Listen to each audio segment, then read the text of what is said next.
okay? Sure. You got all your stuff rigged up? Yep. Right. Okay. Let's see. The first thing I really wanted to ask is I was at the Felt Forum show, and I thought it was like a fantastic show on your, the band's part. But like, I couldn't believe how stupid most of the people in the crowd were. I mean, did it kind of like aggravate you that they did that? Uh, was I laughing? No, you seemed pretty pissed. I mean, No, I wasn't. I was angry. But I mean, it's like, how am I going to stop them from doing that? It's like, no, stop that. No, don't stop. It's like, I know. they're going to do it, whether you tell them not to or to do it. They're going to do it.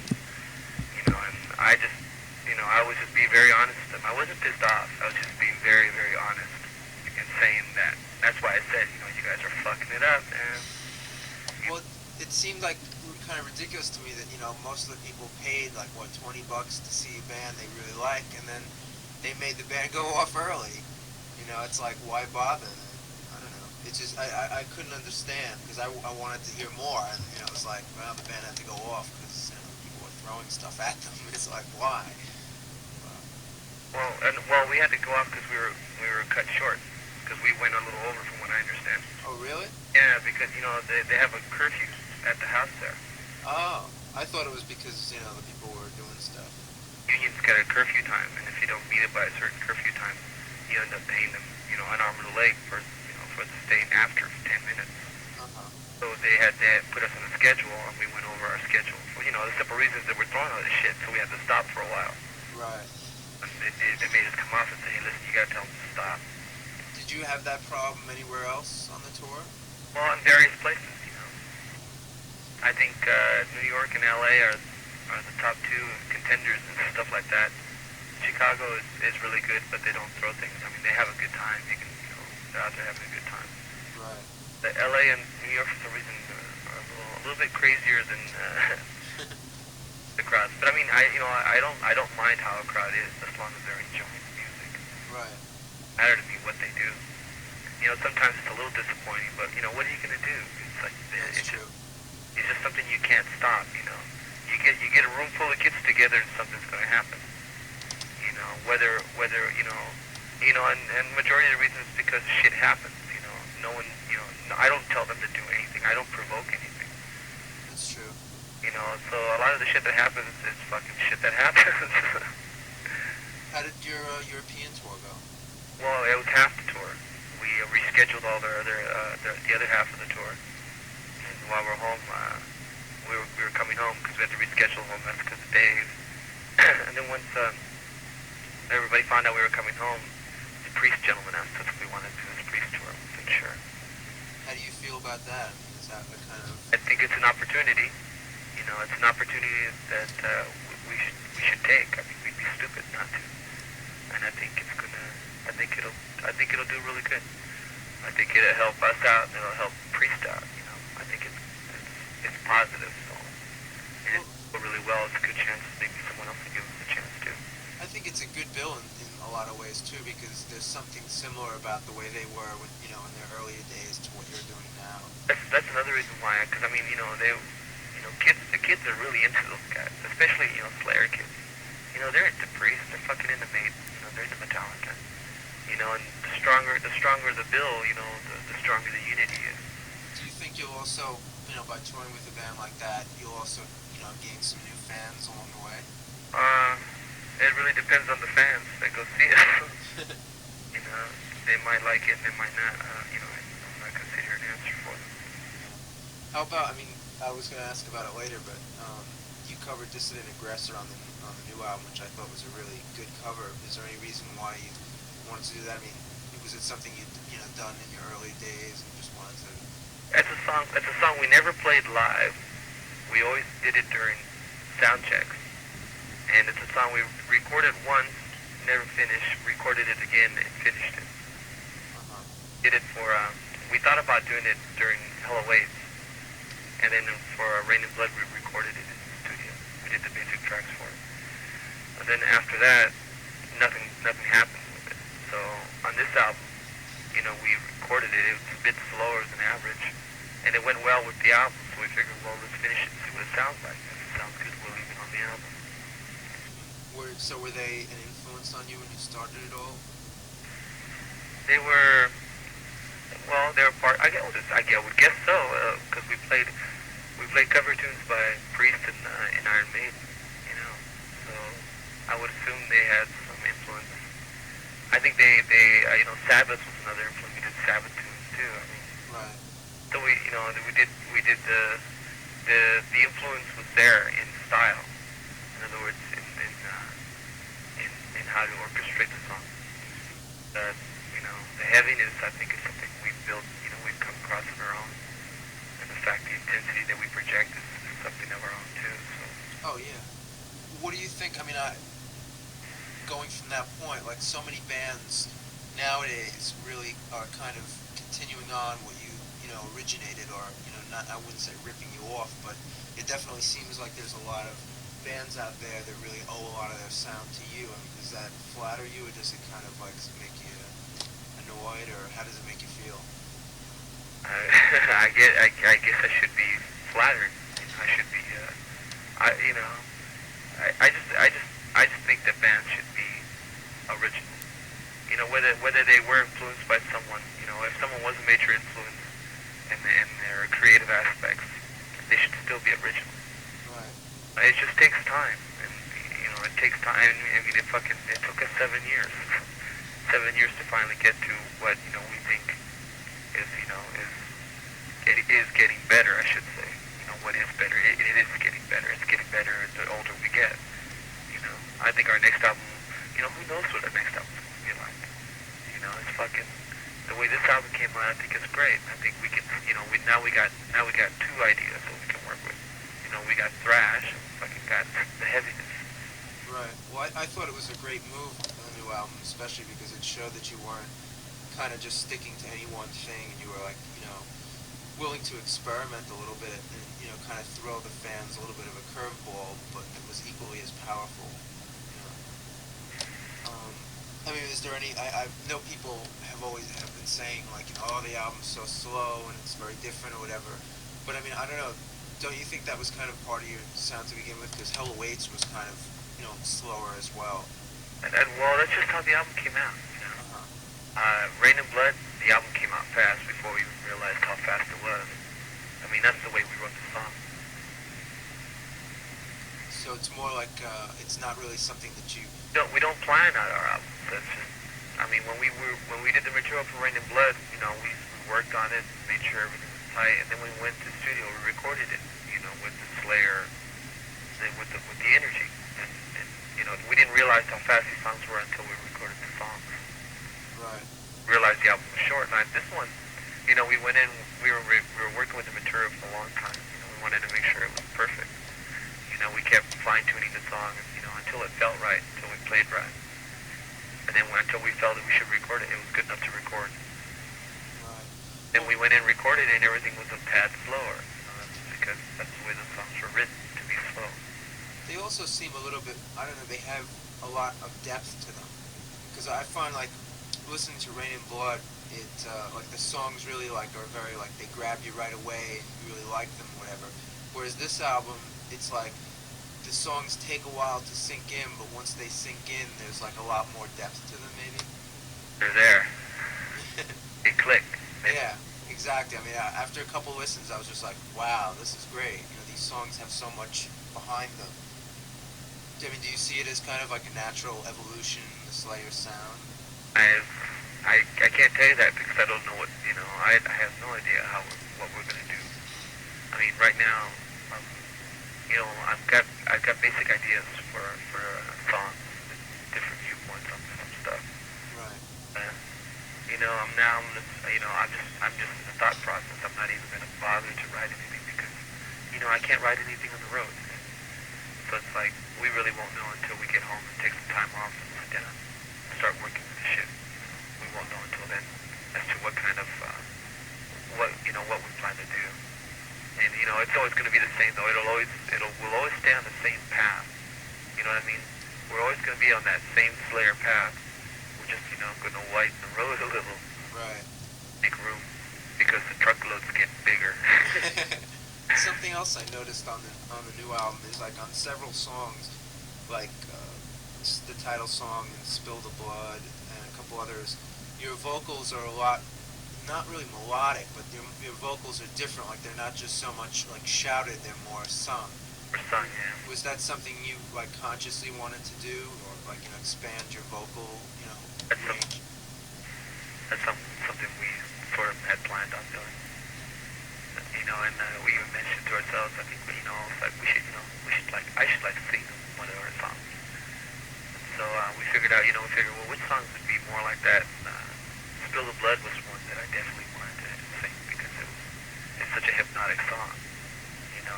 Have a high-end voice. Right. It's like very hypnotic. And that was the whole idea of that song.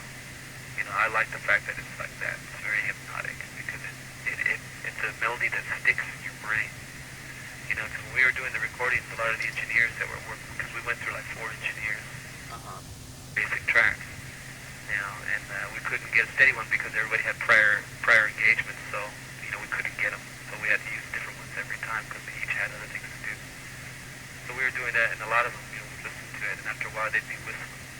They'd whistle the melody that they heard, that they were working with. They were doing it, as we're working on the board, they're sitting there whistling the melody, and you think, fuck, the melody is clicking, and that's what we want. We want the melodies to stick, and that was the whole idea of, on and on top of the head, because that sticks. Oh yeah, and that gets those eerie guitar licks in the beginning of that song, and the chorus of Mandatory Suicide too is really catchy in a really powerful kind of way. Really heavy, and that's what we wanted to do. We wanted to make things stick, make things click, because that's what you want. You want to, it's an album. It's something that you can always listen to because it's something, it's like it's enjoyable in a way. Yeah, but like I don't think you lost like an ounce of like your power or like your the frightening quality that the music has. I mean, even though it's catchier, there's something really like, I don't know, scary about the way it's so. Exactly. You know what I'm talking about. Like the fact that I'm singing it, I'm doing it with more meaning. Yeah. Rather than shouting the song or screaming the song. Now that I'm singing, I'm putting more meat into it. I have more meaning in the song. And that's one of the reasons why, like, Silent Scream, I planned to sing it differently.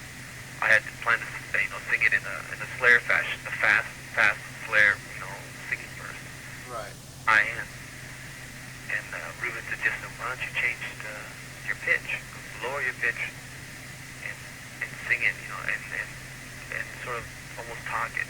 Don't quite talk it, but give it some kind of melody, because it'll sound like you mean it more. So I sang it in a lower tone, and tried it different ways, until we came up with one that sounded really good. But I mean, it's singing in a lower tone, to where people have to sit and listen to what you're singing, and you're singing really clear. They're going to take notice. They have to. I think that's that was a major reason why we did that. We figured, fuck it, let's fuck everybody up. They won't expect this. You come out with that, people say, fuck, you're literally singing. What made you, and then it's all of a sudden curiosity. What made you do that? It's like, so it sort of snaps people and wakes them up. It sort of makes them realize that it's a wide road. It's not a narrow one.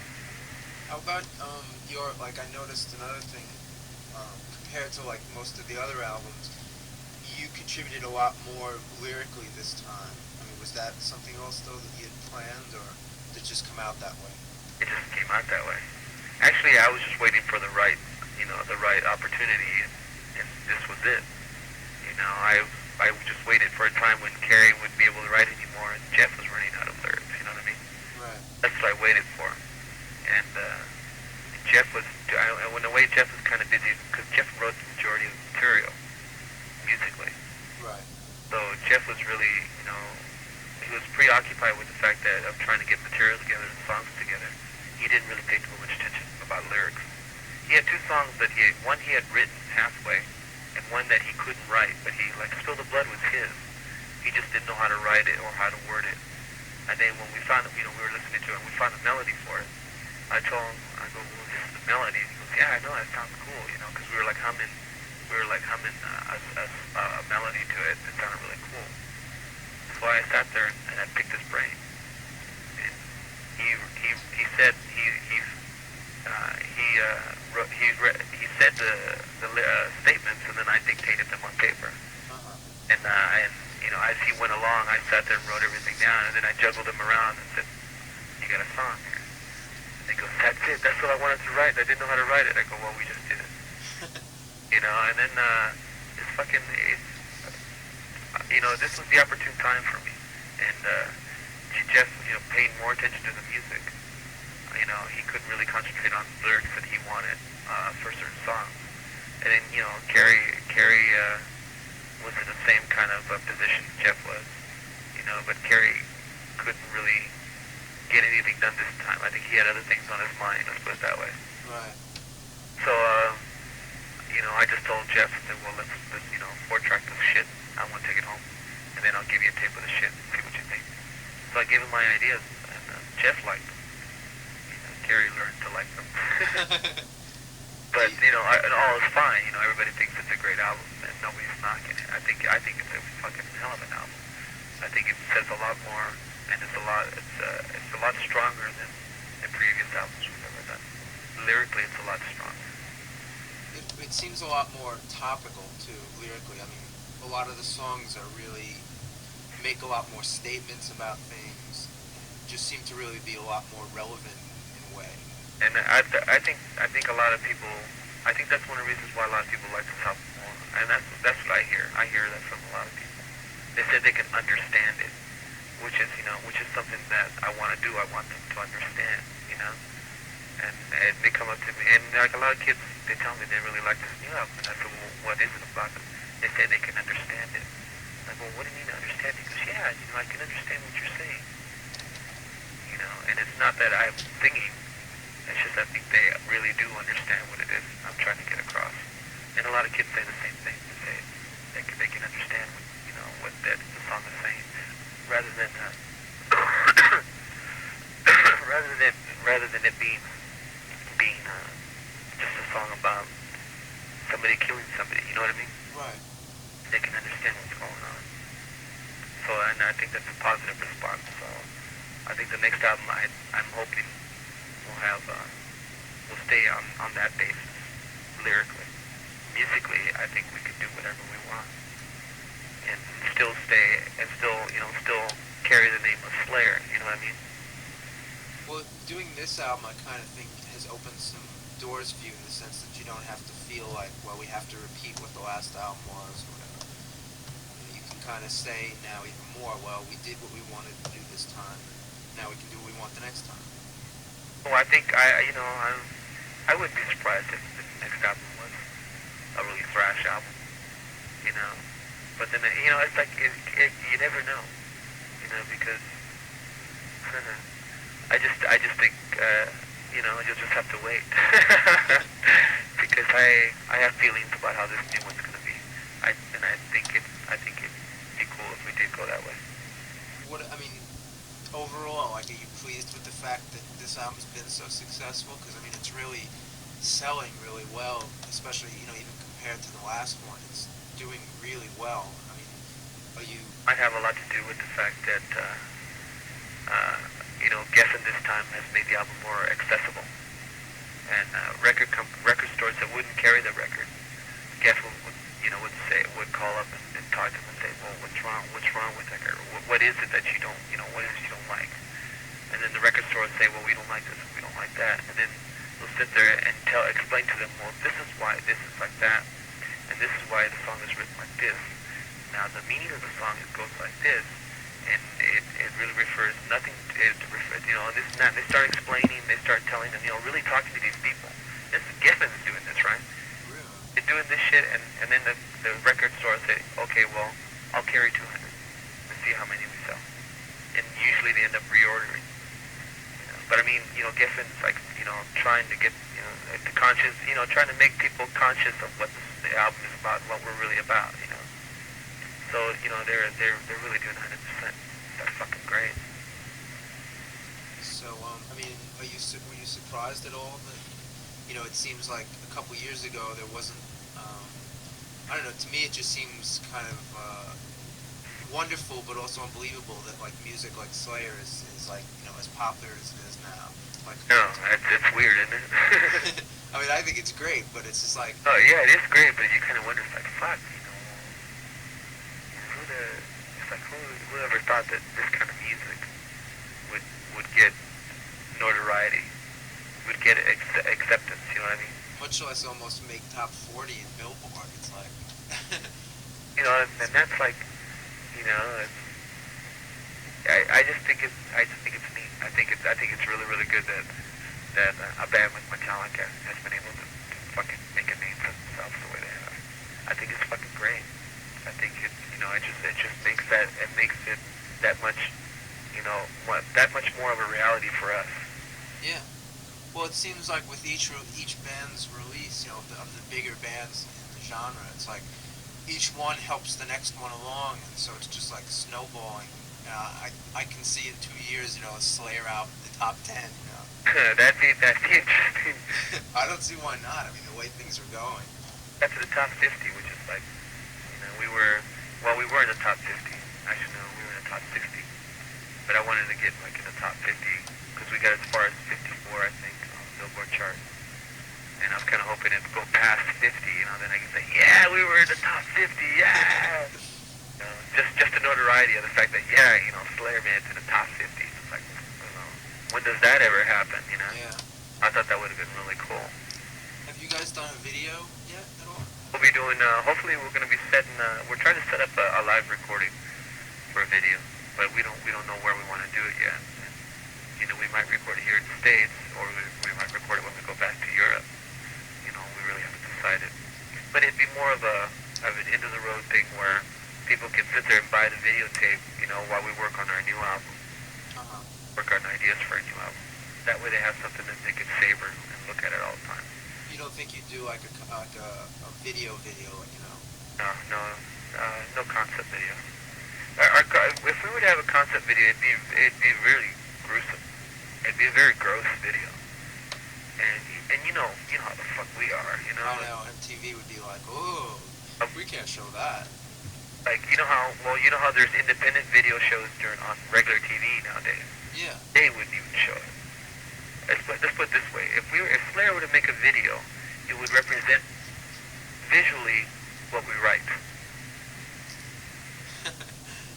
You know what I'm saying? Yeah. The way we write, in order for us to get our ideas across, we would visually show you what we write, and it would be the sickest thing you'd ever see. You'd have to get like Clive Barker to direct it or something. Shit, I could direct it myself. Fuck that shit, I'll get the band together, and I have, it's like, I have ideas. I have a million ideas and shit that I want to do, and that's just the second phase of my life. Right now it's music. I have, visually I'm a writer, and I have so many fucking ideas that I want to work on. So it's like, if we were to ever do a concept video, I've already explained to Jeff different concept videos that we could do, and he likes them. But I told him, it'd be a waste of money because nobody would watch them. Nobody would show them on TV, any kind of TV, cable or no cable, any kind of TV. They would not show a video like ours because I would take it to the extreme. Right. And it would have to be because it's representing Slayer, you know what I mean? And that's the whole thing there. So in order to avoid that whole matter, I would rather release a live video, even though you really don't get the same effect as if you were there live. But a live video I would prefer a live video over a live recording. Well, I mean, I always thought that the songs you had in The Ultimate Revenge were pretty cool. Yeah, those are cool. I just think that, we would do more of a live video than anything. And then in the live video show some of the shit that we do when we're not Slayer, you know what I mean? Mm-hmm. On the road, because we got some shit on there that you wouldn't believe. Take little snippets and stick them in between certain cuts and stuff, to sort of give people an idea of what we're like. That would be great. I mean, it would really go over really well. I think people would really want to see that. I think, we're going to work something out, that's going to be something that I want to be a major part of, so, because that's what I want to get into. Video production, movie production. How about, I mean, you mentioned about like how you guys take home music and put other things to it. I mean, is that usually how you work? Like one person will write a part and then give it to the other person, and they like. I mean, how does Slayer put their songs together? Only in this situation, it's Jeff. You know, Jeff will come up with some with some a song, a couple of songs, I should say, and then you know he'll come over and then he'll show us how to play the songs, and he'll tell us what kind of beat he wants to the song. And then as we're going along, he'll say, right here, you do this, you do that. So we sit there and work it out, and then we rehearse the song until everybody's got the groove and the feel for it, and we see how it sounds. If it doesn't sound good, then what we do is we rearrange it, and what he'll do is he'll add bits and pieces and say, well, maybe if I went into this differently, this and that. So we sit there and start, he starts constructing the song once he's heard everybody play it and see what he sounds like, you know what I mean? Right. Don't you guys? I remember hearing once something like with drum, like where you were working with drum machines. I was over this guy Scott Koenig's house, and he had like he was just showing me these tapes he had that were like demos like that I think Jeff had done, and they like had drum machines to them where he was like showing what he was Yeah, doing. Jeff will sit there and get a basic idea of a song while, he'll put a drum beat and then start making up riffs.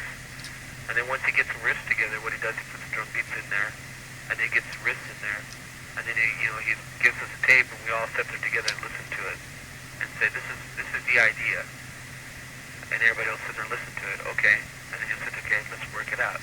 So you work it out, we rehearse it, see how it sounds, and if it doesn't feel good, we scratch it, and we start all over again. You write a new song, But a lot of the songs we write, we make sure that everybody knows them until we decide whether it's any good or not. And then from there, you start working with the song. You start adding, you start cutting, you start rearranging. And then in the meantime, you're keeping an idea as to where you want the lyrics and where you want the chorus. So that's the way the song's going to go. But like in South of Heaven, at the very beginning of South of Heaven, where the drum buildup is, there wasn't supposed to be anything there, no lyrics or anything. And the song started with the lyrics, towards the end, and then even that song got rearranged to make it more complete. And at the very beginning of the song, where the buildup is, I sort of threw in some words that I thought would be real cool if I sang with the drum beat building up. But they had, and then when I came with the tape, I said, Jeff, listen to this, and he listened to it, he goes, wow, I never even thought about putting words there. And they go, what do you think of this? And then he listened to it, sounds good, that's fine. Do you have any kind of creative tension within the band that kind of makes things the way they are? I don't, it's the one thing is that we really click together for some reason or another. The four of us together really, we click, there's just something about the four of us together that we've been able to last this long, and it's when we write, we've known each other for so long now, 7 years, and whenever, we write, we know what Slayer is about, we know what Slayer is supposed to sound like. So when they bring the new material and we sit there and rehearse it and work it out, we sort of add what we feel would make it sound even better, individually. Song is usually constructed by one person, and then the rest sort of feel that they, what they think should be a part of the song because it's a Slayer song.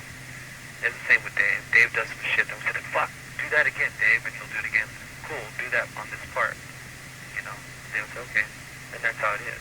We sit there and we work with the songs. We work until we feel the song is complete. Was it strange for you, like the period where Dave wasn't in the band? Yeah, it was. Of course, it's gonna be fucking strange because Tony was his replacement, and when we fuck up, Tony doesn't know what to do. Dave does. I mean, there's like a serious, there's a really serious heavy-duty connection between the four of us. Because there are times I wonder how the fuck we're going to get out of certain situations that we get ourselves in. Royally fucked up, right? And nobody ever really knows it. But with Tony, there were a few times we made a few mistakes, and Tony didn't know what to do, and everybody could tell it was a fuck up. You know what I mean? I mean, kids that we talked to said, you guys fucked up on that one song, huh? It's like, fuck. With Dave, that never would have, nobody would have even noticed it if Dave would have been playing. But Tony was new, and we didn't. We really only had like a week and a half to work with Tony, and it sort of really didn't give us enough time to feel him out. But he played all the songs. He did very well. He was a really good drummer. He wasn't really a power hitter, Right. but he was a good drummer. And when we were rehearsing, we were playing some really heavy shit. And he was coming up with some good stuff. But it's not Slayer. You know what I mean? The original 4 has a certain like power to it. Yeah, we have there's like a just an aura, the 4 of us together. Present. We have this like persona of being, darkness. And when we come to you, we're gonna fucking beat your head to the ground because that's where you belong. That's the idea of Slayer. Darkness will always rule. And that's like the dark image, the persona, and that's why we project it so strongly. People take what we do seriously, and it's like there's some seriousness to it. The only seriousness there really is to the stuff that we do is the fact that we believe in what we do. We feel very strongly that our stuff, music, it's made to be listened to, not to be ridiculed. And maybe someday everybody will learn that. Well, I think this album will go a long way towards showing people that. I hope so. Because sometimes they may not really look at the band as like something really to be reckoned with, or I guess they don't take it seriously enough. I don't think we're like really cartoony. I don't know. I shouldn't say that. I'm trying to think larger than life. So I guess what I meant to say. You know what I mean? Like it's not like I don't know. When I listen to Slayer, at least I just get a lot of images in my head that are just like more colorful and more horrific than anything I could see in real life. Even it's just like it gives you these really like larger than life kind of feeling. I don't know. Maybe that's just me. I guess it's just you. But, you mentioned also about Rick Rubin. Like, I was just curious, when you're in the studio, like did you find him really helpful, like giving you ideas or? Everything works. He'll sit there and he'll give constructive criticism. And that's what a producer's for. He gives you constructive criticism. And it sort of lets you know what he sees. And then he suggests, well, maybe if you did this, it'd be different, but still the same. That kind of deal. And we either accept his suggestions, or we just say no. The song is written like this is the way we're going to do the song. But Ruben is there to give us criticism. Sort of helps us fine tune a lot of stuff too. He's got a good ear. He knows what'll click and what won't. So he makes suggestions, and we either have a choice of accepting them or just ignoring them. And usually it's the way we want them. Because we know what we want the songs to sound like because we wrote them. So Ruben really, he's just very supportive, if anything. And that's what you really need, someone to give you support, because without support, you couldn't really, we wouldn't really be able to succeed. Well, I don't think we would have gotten this far without someone saying, hey, this stuff sounds really good. You ready to do the album? Yeah, let's do it. You need somebody like that to stand behind you, otherwise you'll never really get anywhere. Two other things I just want to have here. Like, what do you listen to, like, off, or when you're, like, off hours, from Slayer? I mean, do you find it difficult to listen to other bands in the same, kind of field, or? Yeah, I don't listen to any metal.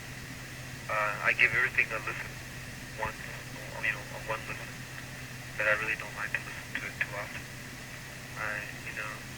I like to keep, I like to think that my ideas are my own, and they're original, and I really don't, I try to stay away from them because it's very influential, and I think that's the rep that a lot of these other bands, a lot of these bands are starting now get into. They listen to the music all the time, and they get hooked to the style or to a sound, and then then when they try to go and duplicate their own original sound, it starts sounding like something they establish yourself. You know, you have to have some influence. You know, someone has to have a major effect on your style and in an image you want to project. But when you come to writing, I think it's at best all possible to avoid listening to the style of music you're in, because that gives you a sense of freshness. You know, it gives a sense of the fact that these are my own ideas. You know, I really haven't listened to anything. I don't listen to anything, and I like to keep it that way. You know, I'll listen to something every now and then, but it's not something that I would listen to 24 hours a day. Right. Well, I think that's good because, like you said, then it keeps your ideas fresher. Yeah, you know, and I like to think that they're my ideas, rather than someone saying, well, I wrote this a long time ago, and I look at it like, hey, you know, I've never even heard your fucking shit. It's like, and I haven't read anything that's up there. You know what I mean? So I like to do that because that way I like to think my ideas are my own, and that's the only reason why. Because they are my own. They're the way I would write something. You know. So if people think that I've copied them or saw something of theirs, I think it's highly likely. Is there anything else like going on with the band that people should know about, or anything that you have planned or Well, coming up? We're planning to go to the East Coast after the Judas Priest tour, because the Judas Priest tour is only going to cover the West Coast and the Southwest. And after the Priest, I think we're gonna do some shows on the East Coast. In other words, we're gonna hit areas that we have never played before, which is one Florida. So I don't know how many shows we plan to do in Florida. We plan to cover the South, cover that area, because I think that we've never played the South. You know, it's like we're gonna cover areas that we haven't really played on the East Coast. So we might be seeing you in New York. I don't know. Do you find that you might have any problems after what happened at the last show? No, it's like I said, you can't hold anyone responsible. No, I meant booking wise. You think you'll have any problems about that? ICM is like, they think what we're doing is great. They think that there's a market for us, and they're trying to make sure that everyone understands what really goes on at these shows, and not to believe what they see on the TV. Say, hey, they try to talk to promoters. They have to convince the promoters that Slayer aren't really bad guys. It's just shit happens, and because they think that we're like that, so nobody wants to even work with us, right? That's stupid. Yeah, well, it's people like that. That's something that you have to learn to accept. That's never going to change. It'll always be like that. So, what you got to do is you just talk to these people, and that's what they've been doing. ICM, Bill Ellison and JR and Jeff Rowland, they're doing a really good job, and they're behind us 100%, which I'm really, really happy for. So they're making it work, and we got a package coming up that I think kids will really like a lot. It'll be really cool. I can't tell you. That's okay. We'll look forward to it. That'll be cool. One last thing, we're putting together as well, just at the moment, like a Christmas issue, and I thought it would kind of be amusing because I was collecting all kinds of quotes and stuff. Since Slayer is about darkness, as you said, and all things like that, I thought it would kind of be funny if we could get a quote from you on that. On what, Christmas? Yeah. A quote on Christmas? Oh shit.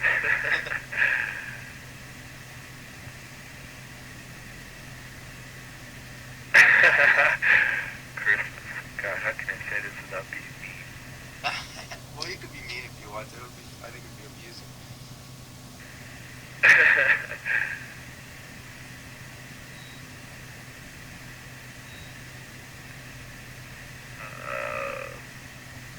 I can't answer that right now. No. I can't, no, because that's something that I would have to really think about before I even quote it, because it's a quote that everybody's going to hear, and it's a quote that's going to stick. And if it's going to stick, it's gotta have some kind of point. I'll get back to you on that, though. Okay, cool. I'll get back to you. I can reach you at any time. Yeah. This number? Yep. It's your home phone? No, this is at work here. You can leave a message on my machine though at any time, which would be. You want me to give you the number? Yeah. It's 718 718. 894 4511. Alright. And I'm like putting this together by like next week. So if you can think of anything, just let me know. I think it would be cool. 874. 894 4511. 718 894 4511. Right. Alright, so you're in at least a week, right? Yeah. Alright. Yeah. Give me some time because believe me, you'll get a good quote. Okay. Alright? I'll give you a call, I'll give you a message. Thanks a lot, Tom. It was really interesting talking to you. I really like, I respect what you guys are doing. I think it's really cool. Alright, Egley. Okay.